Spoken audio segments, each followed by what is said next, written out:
జిల్లా మైదుకూరు డివిజన్లోని లంకమల్ల అడవిలో పోలీసులు ఆకస్మిక దాడులు నిర్వహించారు.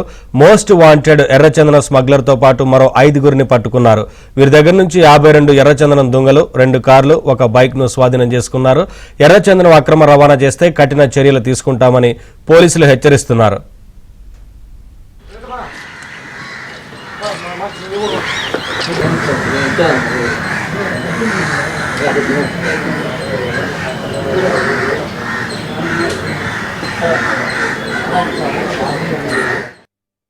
రెడ్ శాండల్ స్మగ్లింగ్ సంబంధించి ఒక మంచి బ్రేక్ త్రూ లభించింది మనకు.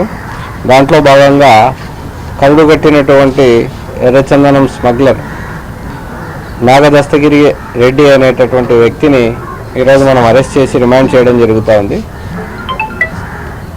ఇతని యొక్క ముఠాలో 6 మంది, దాదాపుగా 6 మందిని ఈరోజు మనము రిమాండ్ చేయడం జరుగుతూ ఉంది.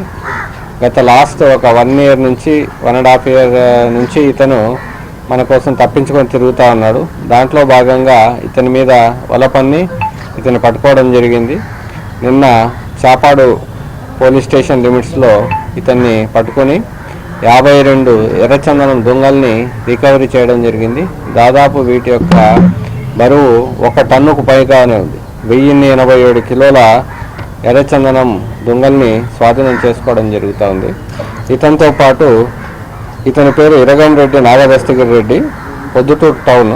ఇతనితో పాటు ఉమ్మనబోయిన కృష్ణయ్య, పొద్దుటూరు టౌన్, కాయలి శ్రీనివాసులు, పెండ్లిమరి మండలం, బండ్రెడ్డి ఓబుల్ రెడ్డి, చక్రాయపేట మండలం, శనివారపు బాలయంగిరెడ్డి, పెండ్లిమరి మండలం. ఈ 6 మందిని ఈరోజు మనం రిమాండ్ చేయడం జరుగుతుంది.